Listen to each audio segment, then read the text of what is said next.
Nueva York, y una cantidad muy grande que no nos alcanzaría el tiempo para seguir enumerándola, pero fundamentalmente ahora se convirtió en un gurú maldito en contra de los periodistas de papel. No, es un chiste, quiero decir que es un chiste.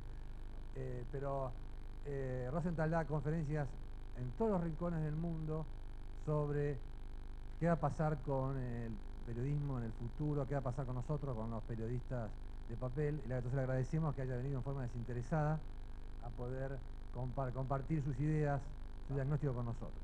Así que... Gracias. Bueno, es un gustazo estar aquí, pero lamentable que me siento como creo que yo y Jaime somos lo que está entre, lo imagino nosotros entre un bife de chorizo con ensalada mixta y después un almendrado con chocolate caliente y ustedes. Así que lo voy a tratar de hacer lo más rápido posible. La otra cosa es que yo podría haber hecho diferentes presentaciones. Yo podría bajar un poquito la luz porque como estoy en blanco y negro aquí, se no va a ver bien. Un poquito, si puede. Yo voy a hacer una presentación que en verdad debería haber sido antes de la presentación de ellos, porque ellos fueron mucho más específicos. Yo sigo en mi espíritu evangelizador, hermanos.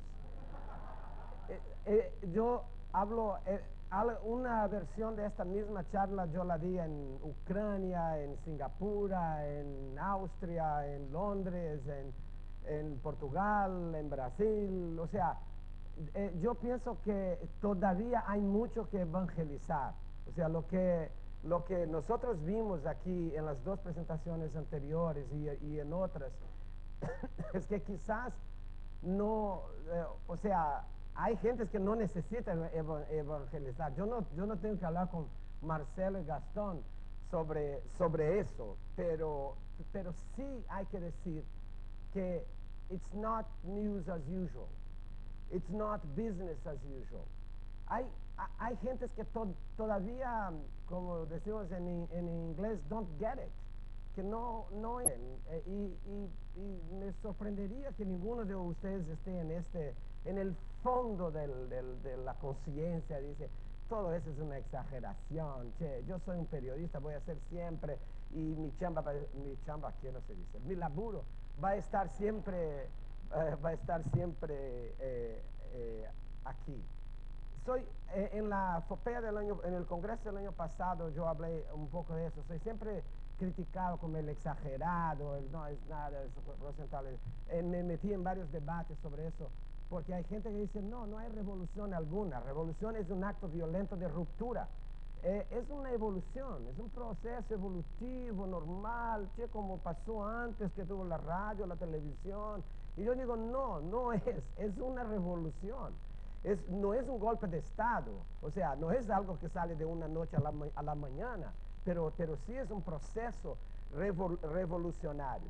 No solamente es un proceso revolucionario, sino que uno ve la historia de la humanidad y esto es la revolución comunicacional más importante que nosotros tuvimos desde la invención de la prensa por Gutenberg. O sea, es así de simple y si usted no está de acuerdo lo podemos debatir después. Pero no estoy hablando de Internet. No es Internet el punto. Internet es la parte más visible, más popular. Estamos hablando de la revolución digital. Estamos hablando de un cambio paradigmático mucho más amplio, mucho más transformador. Y obviamente Internet está en el centro de eso, ¿no? Pero no es Internet, es la creación de lo que se llama la sociedad de la información o la sociedad del conocimiento. Es un cambio en nuestra manera de ser como seres humanos. Es un cambio mucho más profundo en las lógicas de cómo comunicarse, cómo acceder a información, cómo distribuir información, etc. Son por lo tanto cambios transformadores que tienen un impacto en el ambiente mediático enorme, Porque si es una revolución comunicación, los que practican comunicación son los que sufren sus efectos de manera mucho más intensa.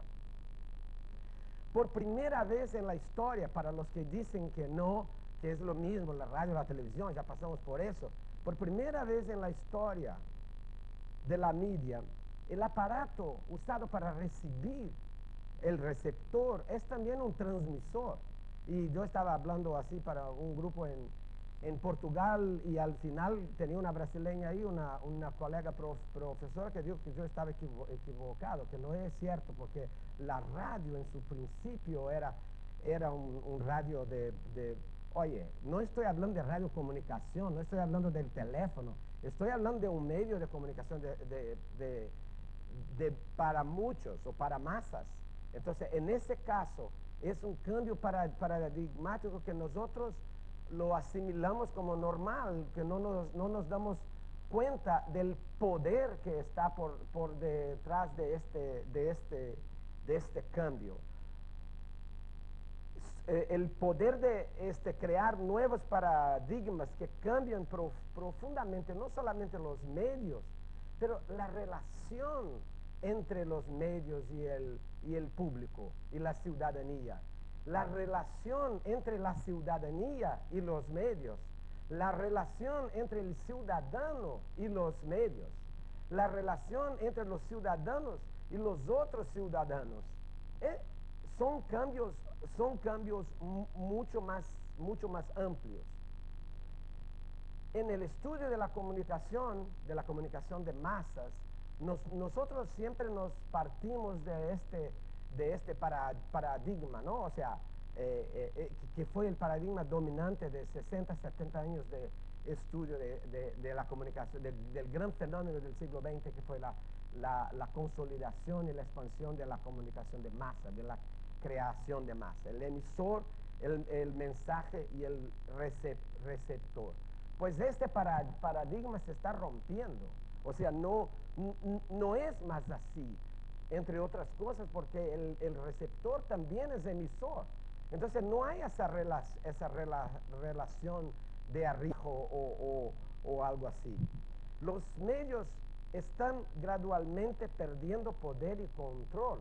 Lo lamento mucho, pero Clarín está perdiendo poder y control. La Nación está perdiendo poder y control. La Telefe, o no sé cómo se llama, están perdiendo poder y control.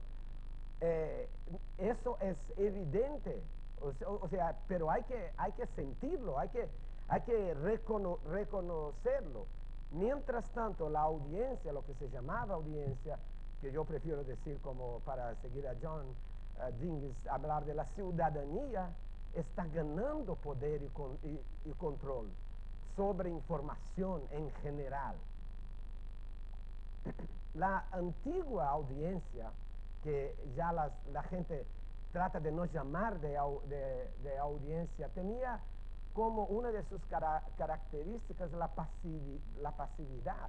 Era una audiencia, era una masa muy pasiva en relación a los medios, ¿no? Hoy los usuarios, o sea, esta nueva audiencia es mucho más activa. No es que sea mucho más activa, es activa, cada vez más activa. Por lo tanto, no podemos considerar más que tengamos los distantes lectores, televidentes, radio oyentes que teníamos ayer. Lo que tenemos en línea hoy son, como dijo Marcelo antes, usuarios, ciudadanos engaged, que no me ocurre ninguna palabra en español. ¿Cómo? Es pero comprometidos y involucrados, o sea, actuantes, militantes, ¿no? En un proceso comunicacional nuevo, diferente, dinámico, activo, pero que todavía está en formación, cuyos contornos, nosotros no definimos bien, y además es un blanco en movimiento, no es una cosa que esté ahí. Es cierto, la gente quiere leer, quiere ver, escuchar a los medios. Es cierto, yo no estoy diciendo que la gente no quiera sentarse y ver televisión por la noche. Hay algunos que, sobre todo en mi generación, que sí hacen esta cosa antigua. Bueno, pero la gente también quiere ser leída, vista, escuchada. Esa es la diferencia. Y más aún, la gente quiere leer, ver y escuchar gente como ella, gente como la gente. Yo quiero escuchar a los que son como yo. Ustedes, los periodistas son cada vez menos como yo. O sea, el ethos de la profesión, etcétera, ha distanciado el periodista del ciudadano común, de la gente de la calle. Nosotros estamos tan imbuidos de nuestras formuláticas, de nuestros estilos, etcétera, que no. Y yo sí quiero saber qué es lo que otros piensan, otros como yo. Esa nueva y revolucionaria dinámica surge en un ambiente que es nuevo, de superabundancia de información que ha sido creado por estas nuevas tecnologías digitales. Pero la media que tenemos fue formada en un mundo donde la información era escasa y controlable, mucho más controlable. Los medios, por lo tanto, que fueron creados en la era industrial, fueron formados y consolidados en la era industrial, se vuelven cada vez más anacrónicos y van a ser anacrónicos, irrelevantes, dispensables, si no cambian, si no entienden las diferencias de este mundo nuevo donde estamos entrando. La única alternativa es la muerte. Pueden seguir diciendo, no voy a seguir haciendo mi diario, porque el diario siempre va a ser, como ya superamos la radio, ya hubo todos estos falsos profetas que dijeron que el diario iba a estar y el diario no terminó. Eso no tiene nada que ver. No importa si el diario va a terminar o no. El diario hoy es otra cosa. El diario, Clarín, no es más este Clarín que era en los años 90 o en los 80 o en los 70. Es otro Clarín. El periódico se redefine como una suma de su presencia, como Marcelo mostró en estas 20 cosas muy interesantes. Es la suma de las dos cosas. No es una cosa u otra en ese caso. O sea, es una marca, por supuesto, un nombre que tiene sus diferentes alcances y sus diferentes formas. Yo sí creo que no importa si el periódico en papel lo va a morir o no, pero los periódicos en papel que no entienden la necesidad de esta evolución, sí lo van a morir. It's not business as usual, como dicen allá. Los modelos, ahí sí, porque Gastón está hablando de amenazas y oportunidades, ¿no? Sí hay una amenaza también muy fuerte, hay múltiples oportunidades, etcétera, como él explicó, pero hay una amenaza que es fuertísima. Aunque ayer Marcelo decía que los periódicos en Brasil están muy fuertes, tuvieron un excelente año, etcétera, puede ser parte de este proceso, pero la verdad es que el modelo de negocio de los periódicos tradicionales, por ejemplo, y de la televisión, se están destruyendo. O sea, no hay cómo mantener una redacción de 1.200 periodistas como la del New York Times sin cambiar profundamente el modelo de negocios del New York Times, porque no va a haber dinero para pagar a estos 1.200 periodistas. La circulación se cae, la publicidad se cae. Los dos puntos es que, como me dijo un editor hace un mes y poco cuando comíamos en Texas, dijo, Rosenthal, el problema no es que Internet no está dando dinero, Internet está dando dinero, nosotros siempre ganamos dinero en Internet. Aliás, ese es un mito que dice, que la gente dice, Internet no da dinero, Internet da dinero. Pero él dijo, el problema es que en Internet ganamos centavos y en el papel estamos acostumbrados a ganar en dólar. Entonces hay varios estudios que muestran que para cada lector que uno pierde en el papel, tiene que tener entre 20 y 100 lectores en Internet para como compensar eso. Pero el New York Times la semana pasada dijo algo muy interesante cuando hablaban con unos visitantes británicos. El New York Times dijo, nosotros este año vamos a ganar, nuestra ganancia en Internet va a ser del mismo tamaño de nuestra pérdida en el papel. Eso ya es una noticia muy interesante para mí, porque ya da, y en la lógica de ellos es, tal vez en Internet, es cierto que en Internet se gana centavos, pero la verdad es que los costos de Internet son infinitamente más bajos que los costos del papel. Así que hay alguna esperanza ahí, pero la amenaza es fortísima y gravísima. No es noticia como antes tampoco. There's no news as usual, como dice. No es lo normal.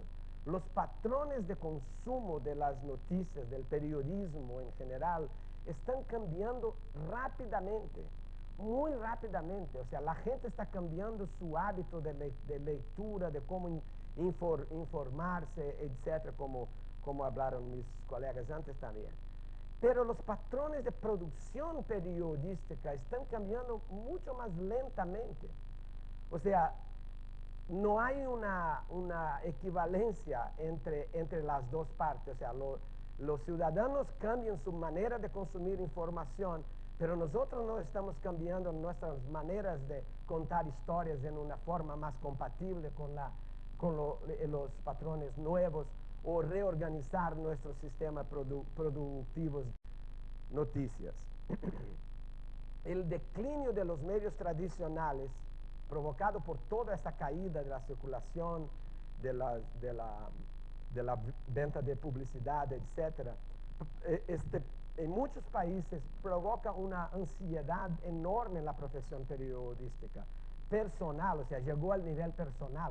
Hace unos años yo hablaba en una redacción y veía la cara de escepticismo y de, este tipo está loco hablando de eso, yo me interesa, yo tengo mi bloquito, yo hago mis notas y publico en cualquier plataforma, etc.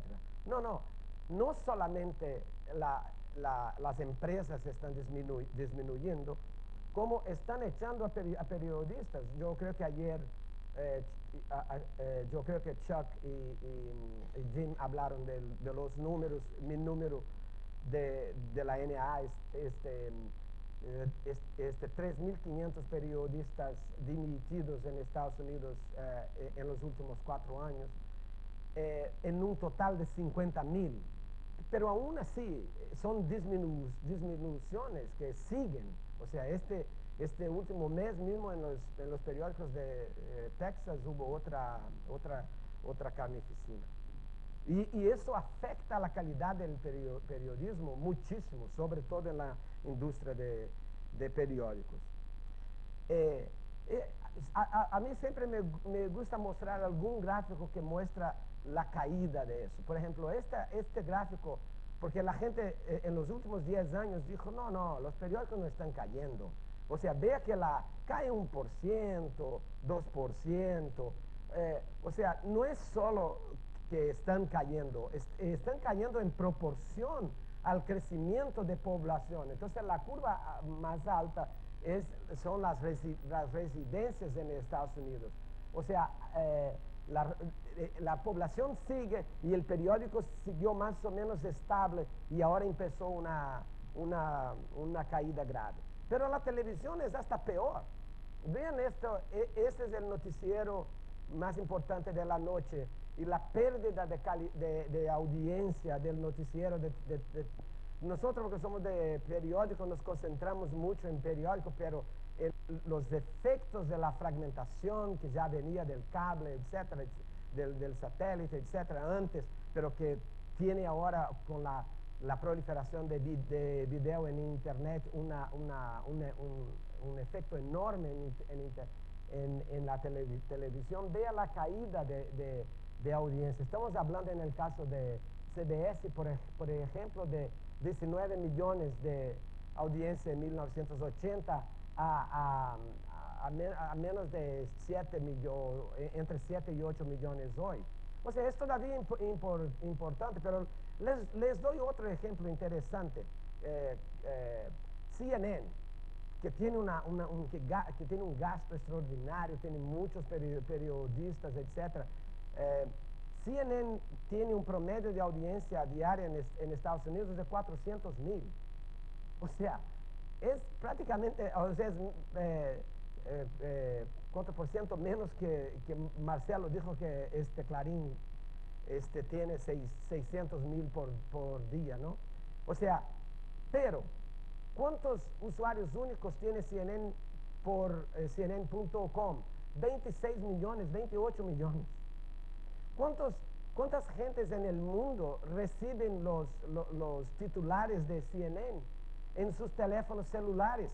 96 millones. Esos son datos de abril. Debe ser mucho más hoy. Imagínense, 426 millones, 96 millones.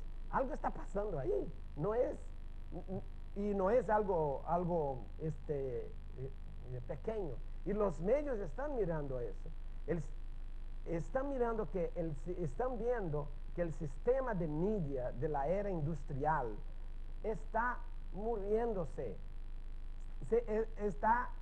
Bueno, yo estaba en un panel en Washington y dije, el periódico, pero era sobre periódico, dije, el periódico de la era industrial está muerto. Eso no quiere decir que el periódico, la empresa va a morir. Eso quiere decir que el periódico organizado de aquella manera no va a ningún lugar, está muerto. Hay que hacer un nuevo. Y después de mí hablaba un señor normal y tal, con ese moñito aquí, y que dijo, el profesor está equivocado. El periódico de la industrial no está muerto. Yo pensé, ay, cara, tengo un otro dinosaurio aquí que tengo que debatir conmigo. Y él hizo una pausa y dijo, pero está tosiendo sangre y está cada vez peor. Yo ya, bueno, el sistema todo de media de la era industrial, concebido para la era industrial, se está muriendo. Pero será obviamente reemplazado por un sistema de media de la era digital, un otro sistema de media cuyo perfil todavía no se define muy bien. Pero esta revolución no es, como yo dije antes, un golpe de Estado, que va ya, sale del Palacio Presidencial, entra otro, boom, boom, boom. No.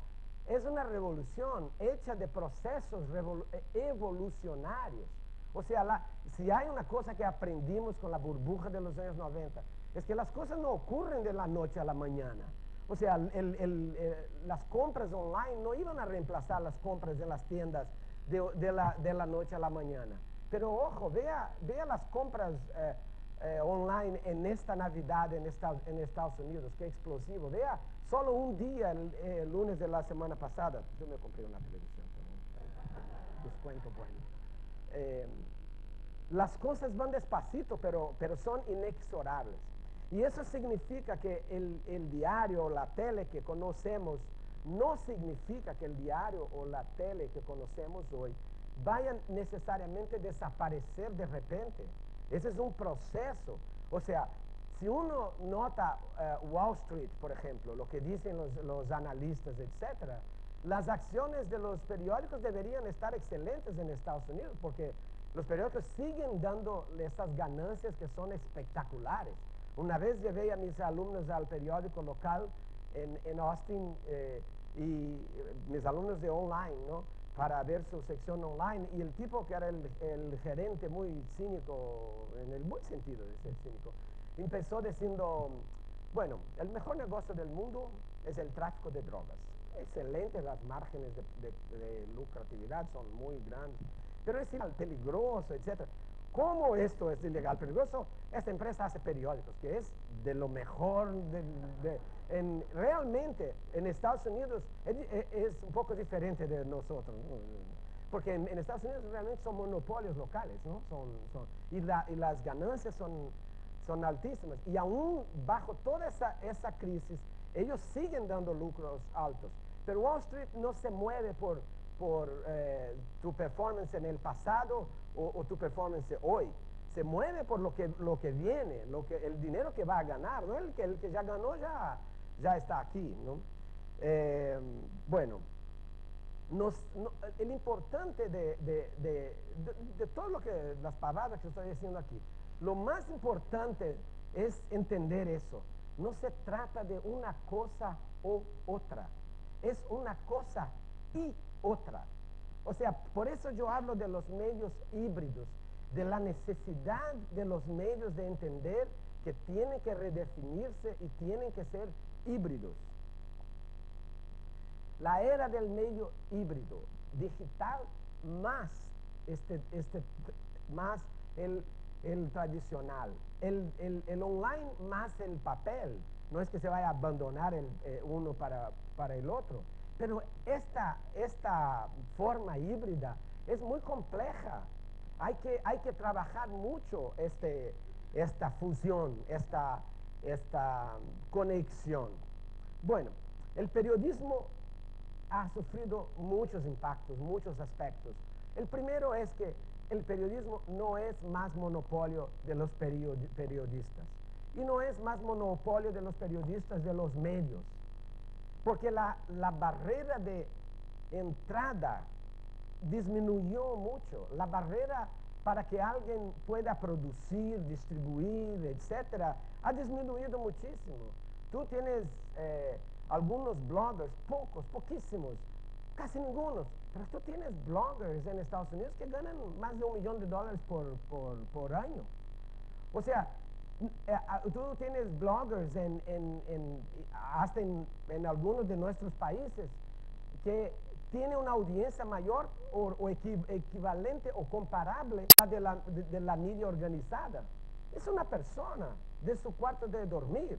O sea, cualquier persona puede intentar por lo menos ser periodista. Si lo que va a presentar como periodismo es periodismo o no, es otra cuestión. Pero nosotros que somos los periodistas podemos decir, no, eso no es periodismo. TechnoCrunch, por ejemplo, es uno de los blogs que ganan en estos 7 números ahí. Tú puedes decir, no es periodismo, ellos no tienen los principios éticos que no pasa por un análisis de mi amigo Ed Wasserman, porque va a ver que hay conflictos de interés. Yo creo que estamos en el mismo congreso en Washington donde el tipo habló y nos chocó a todos por su cinismo y por su falta de transparencia, etc. Pero el hecho es de que nadie se mueve en el mundo de los startups, en el mundo del Silicon Valley, sin considerar el medio que este hombre solo ha creado en su casa. El otro impacto es que en el nuevo ambiente de media, las presiones vienen de abajo, o sea, no son más los genios de la media que piensan en lanzar un producto o una forma de contar historia, etc. La gente lo está creando y la media tiene que mirar, aprender y adoptar lo que es eso, la cuestión de los blogs, de los social networks, que son importantísimos, las redes sociales como Facebook, como Orkut, que es dominado por brasileños, no sé, fenómeno eso. Lo que está pasando en YouTube, etc. Hay una noticia de la semana pasada increíble. Las redes sociales, ¿qué les parece que tiene más audiencia? ¿Las redes sociales o pornografía? Pornografía era el número 1. Redes sociales ha pasado el sector de pornografía. Entonces, los periódicos tienen que mirar, los periodistas tienen que mirar a eso. Hay también un proceso de desintermediación que es muy importante, de la disminución de nuestro rol como guardianes de la noticia, de ser la persona o la unión entre el político, por ejemplo, o el empresario y el público, tanto del lado periodístico como del lado comercial. Esa desintermediación es peligrosísima para afectar nuestro modelo de negocio. Cuando Hillary Clinton lanzó su campaña, no lanzó en una rueda de prensa, no lanzó con vistas a los periódicos, a los periodistas, la lanzó un sábado a las 9 de la mañana en internet. Y su site tuvo una audiencia espectacular. O sea, todos los monitoreos de este tráfico en internet vieron su, cada vez más los sectores organizados, los poderes fácticos, como les gusta decir aquí, están pasando por arriba de nosotros, porque antes ellos no tenían una manera de llegar a la audiencia, necesitaban de venir a nosotros y convencernos de hacer una nota. Hoy ellos pueden hacer publicitariamente, crear comunidades, usar el potencial de internet pasando por arriba de los medios tradicionales. Y los periodistas que teníamos esta función de gatekeeper, de decidir qué es lo que, de nuestro poder iluminado, de decir qué es lo que el público va a saber sobre noticia internacional, por ejemplo. O sea, yo recibo más de 1000 despachos de agencias internacionales y yo voy a seleccionar ahí unos 8 o 9 que son las noticias. No, ahora la gente tiene capacidad de usar RSS, de seguir, de ir más profundamente en lo que ellos quieren. Pero nada de eso significa que sea la muerte del periodismo. Para mí es el comienzo de una nueva era, de un nuevo periodismo que no está bien creado todavía, pero que lo estamos empujando ahí. En un mundo de creciente cacofonía, donde todo el mundo dice lo que quiere, etc., yo sinceramente creo que el periodismo independiente, profesional, ético, será necesario, será valorado, porque además una de las cosas, si hay un efecto positivo de toda esta cacofonía, es que la gente está viendo la diferencia entre leer un buen periodista y leer un chanta que está obviamente, y la gente no es tonta. La pueden engañar una vez, dos veces, pero la gente va creando patrones de credibilidad para lo que ve, de quién ve, etc. Pero el periodismo tiene que evolucionar para sobrevivir, para adaptar a esta nueva realidad. Evolucionar como ya he dicho en otras ocasiones, del sermón a la conversación. Nosotros tenemos que saber que hemos perdido el control que teníamos, que el periodismo no es un periodismo de arriba abajo, es un periodismo horizontal, es parte de una conversación. El periodista tiene que bajar, tiene que tener un poco de cosas que hemos abandonado en el siglo pasado, que es un poco de humildad. O sea, un poco de decir, oye, no soy un semidios que sé de todo y solo yo tengo acceso a las fuentes. La gente tiene acceso a más fuentes. La gente alfabetizada digitalmente, y tú vas a decir, pero esos son los privilegiados.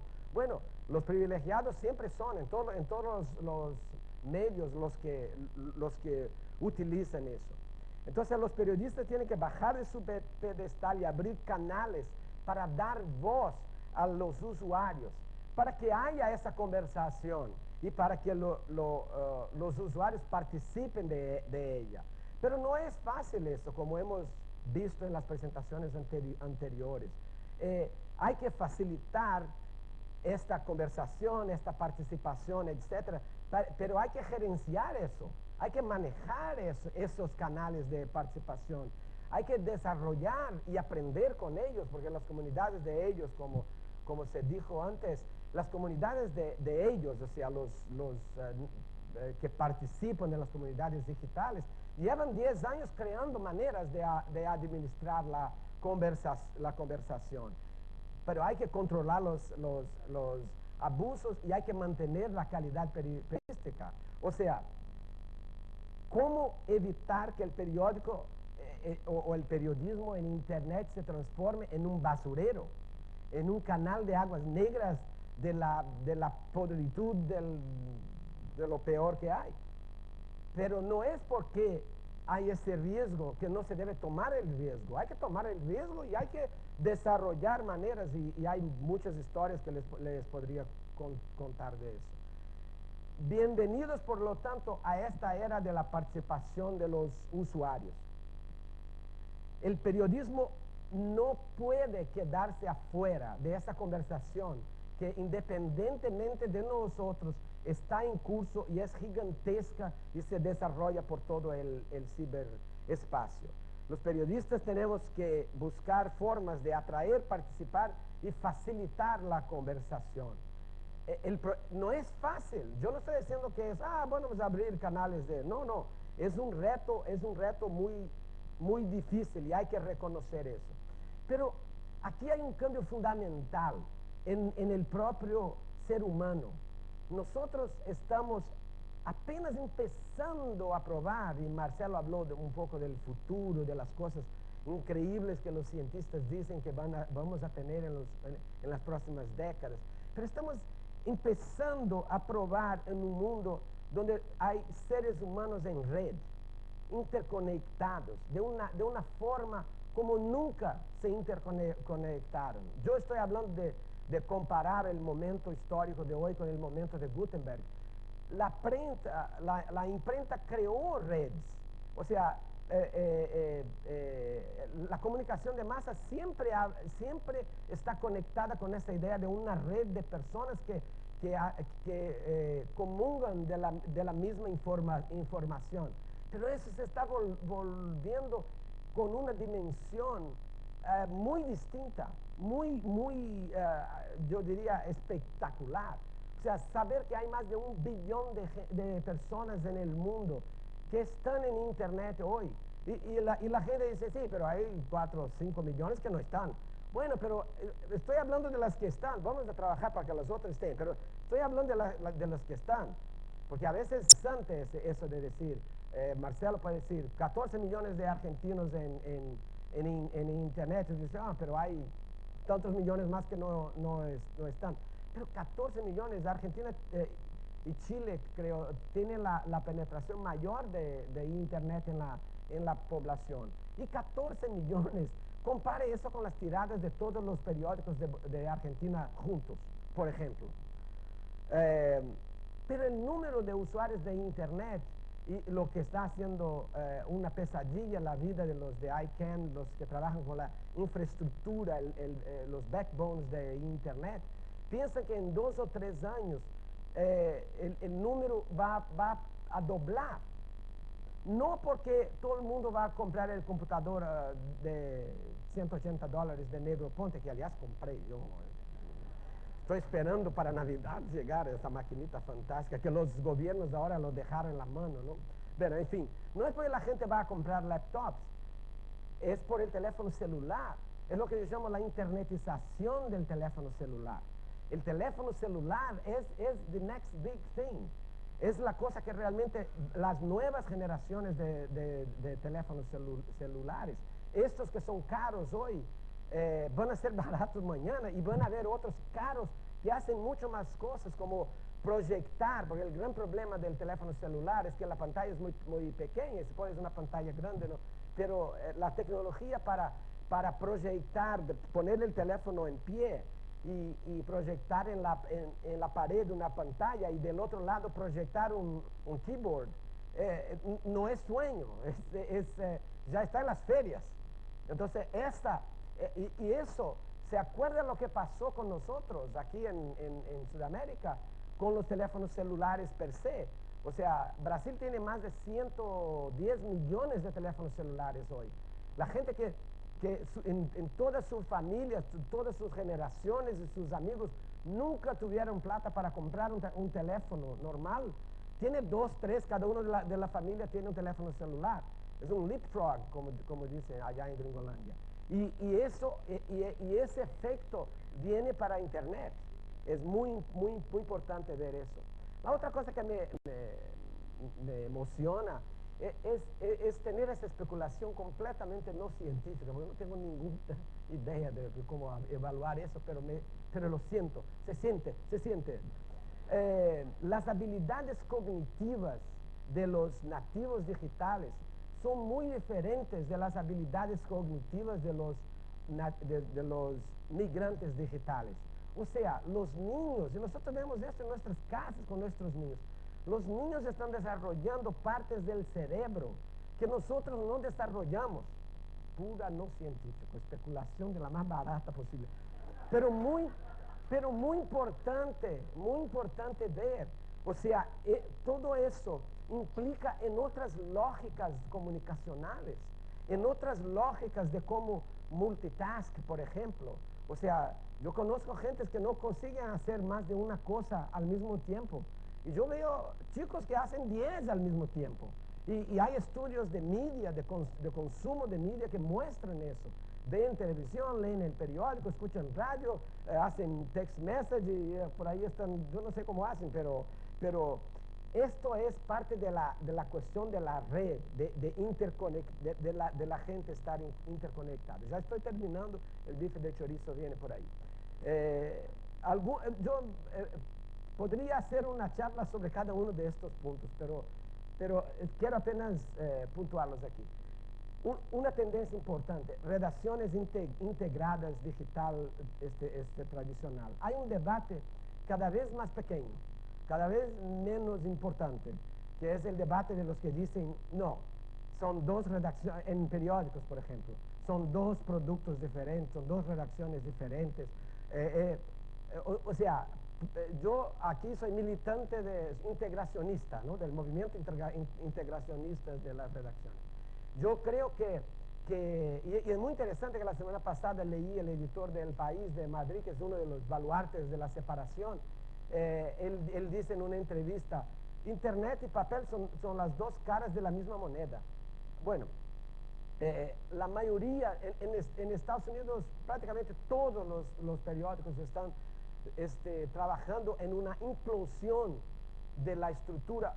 No está hablando más de lo que está realmente trabajando en eso, pero por lo menos dice, implodiendo la estructura productiva de la era industrial y recreando otra, donde cada función, cada periodista tiene su job description redefinido, ¿no? O sea, yo antes hacía aquello, pero ahora yo hago eso. Es otra cosa. La otra cosa es que hablaron en el panel anterior, dar voz a los usuarios, a la audiencia, que va de los comentarios a todos esos features que ellos mostraron aquí y la excelente breakdown que hizo Marcelo de las diferentes formas que una noticia gana cada vez con una participación mayor, hasta el contenido generado por usuarios, que es un tema muy polémico, pero que es inevitable. O sea, los dueños están muy felices que están un montón, miles o millones de gente están trabajando gratis para ellos. Pero, y hay abusos y hay tonterías y cualquier día de esto va a explotar un escándalo enorme porque alguien falsificó una noticia, etc. Pero ojo, no es que eso va a ser dominante, eso va a convivir con el periódico. Yo creo que no hay vuelta ahí, o sea, de apertura. La asimilación de las tendencias creadas en Internet es fundamental también, es una tendencia. Vimos aquí el número de periódicos de Estados Unidos que tienen blogs. O sea, hablar de blogs, yo visité recientemente la redacción del New York Times, nueva, el Taj Mahal, bonito edificio. Hablar de blogs con un periodista del New York Times hace un rato era una heresía. O sea, está loco, yo soy un periodista del New York Times, ¿cómo voy a hacer un blog? Yo creo que hay más de 100 blogs en el New York Times y yo encontré algunos viejos amigos ahí, amigos hasta de mis épocas aquí de corresponsal, que decía, Rosenthal, ¿crees que debo hacer un blog? ¿Cómo hago un mejor blog? O sea, la cosa de los ratings también, que es muy polémico, pero, por ejemplo, el New York Times es un periódico donde ustedes deben mirar para ver un periódico muy responsable, muy tímido en la apertura, pero que está lanzando cada vez más comentarios y tratando de descubrir fórmulas de administrar los comentarios. Por ejemplo, tú puedes ver los comentarios de los lectores, de los usuarios, basados en cuáles comentarios el editor cree que son los mejores. O sea, hay gente que está separando la basura de la no basura. Después tú puedes decir cuáles son los comentarios que la comunidad piensa, que la comunidad votó como los que son mejores. O sea que los filtros se están creando y van a estar allá. No voy a extenderme más. Database journalism, el periodismo basado en base de datos. Otra tendencia importantísima, o sea, la creación de bases de datos. Porque hay una diferencia, no sé si hablé o voy a hablar después, pero hay una gran diferencia entre usuario y lector. O sea, uno es activo, uno usa, es usuario, actúa. El otro lee, relaja. Ese no, ese está tenso, está con el ratón en la mano. El ratón parece que se mueve, no sé. Pero crear bases de datos donde el lector puede manejar, puede aplicar qué es lo que significa ese aumento de impuesto en mi vida, no en la de la comunidad. A mí no me importa los otros, quiero saber cuánto yo voy a pagar más o cuántos crímenes ocurrieron en esa región, etcétera, etcétera. Crowdsourcing sería otra tendencia que a mí me parece muy importante. El periodismo investigativo siempre fue ultra secreto. Ni siquiera en las redacciones nosotros decíamos a los otros lo que estamos investigando con miedo de filtraciones, etc. Cada vez más periódicos abren el periodismo investigativo que están haciendo y piden a la gente que ayude. Ahora, Dan Gilmore decía una cosa cuando él se quedó fascinado con su blog. Dijo, yo descubrí que mis lectores saben más que yo sobre cualquier tema que yo escriba. Claro, o sea, él era el columnista de high tech en el Silicon Valley. Sus lectores eran sus fuentes, eran la gente que sabía de todo. Y él abrir y decir, mira, el mejor caso, que no voy a tener tiempo de contar, pero el caso del periódico de Gannett en Fort Myers, que tenía una investigación, abrió y dijo, oye, conseguimos aquí mucha información ya, pero necesitamos especialistas.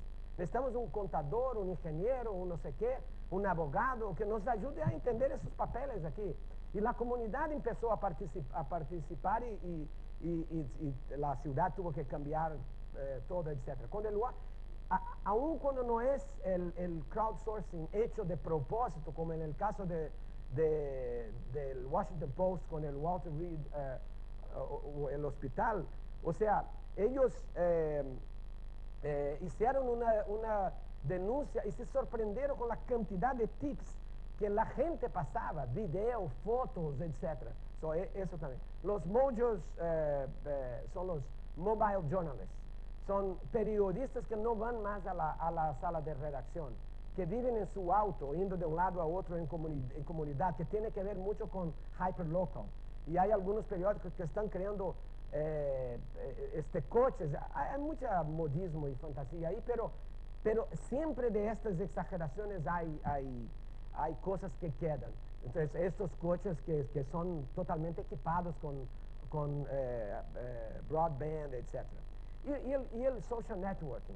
O sea, si yo entro en el USA Today para leerlo en mi computadora, sale mi foto allá arriba en el primero, y hola Rosenthal, y la importancia que dan a que ellos aprendieron con Facebook y hacen, eso es lo que dije antes, atraer y facilitar la comunicación entre los lectores. Entonces, hay un social network dentro del USA Today y de docenas de otros sitios de periódicos. Estamos los periodistas preparados para comprender, evolucionar, adaptarse a estos. ¿Deben los periodistas seguir haciendo de la misma manera que siempre hicieron, al estilo business as usual o news as usual? ¿O deben de ser proactivos en buscar una alfabetización digital? Y ahora les pido que ganen un regalito que les doy, que es este librito, Periodismo 2.0, que estamos distribuyendo en estos momentos, que va a ser estará en internet, pero eso es un pre-lanzamiento por la importancia de la audiencia de Epopeya, por aturarme antes del libro de hoy.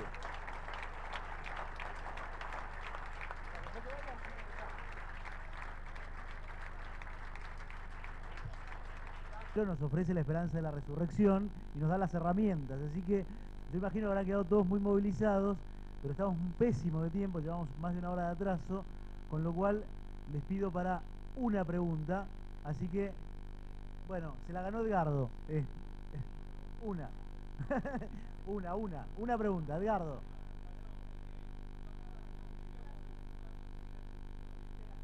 La voz de los sueños.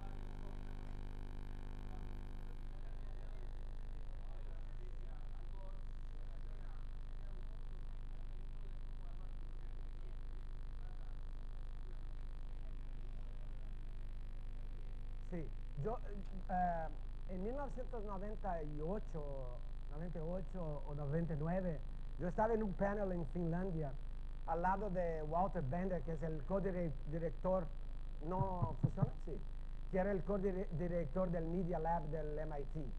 Y para mi sorpresa, ese hombre, que no es periodista, empezó con un slide que decía: el periodismo debe de ser enseñado a todo el mundo a partir de ahora. O sea, él escribió, todo mundo debería ir a la escuela de periodismo. O sea, yo creo que es muy importante esta alfabetización periodística, alcanzar a más gentes posibles. No solamente porque ahí puede haber gente que pueda ser periodista, pero que es muy importante hoy día distinguir qué es periodismo de lo que parece periodismo, pero no es periodismo. O sea que yo creo que nosotros, periodistas buenos de Fopea, por ejemplo, debemos estar tranquilos en relación a explicar qué es el periodismo y dar la bienvenida a quien quiera intentar hacerlo. Porque yo sí creo que el periodismo profesional, ético, independiente, etcétera, el periodismo basado en la disciplina de la verificación, por ejemplo, este va a tener su lugar siempre. Gracias, Rosendahl, y cerramos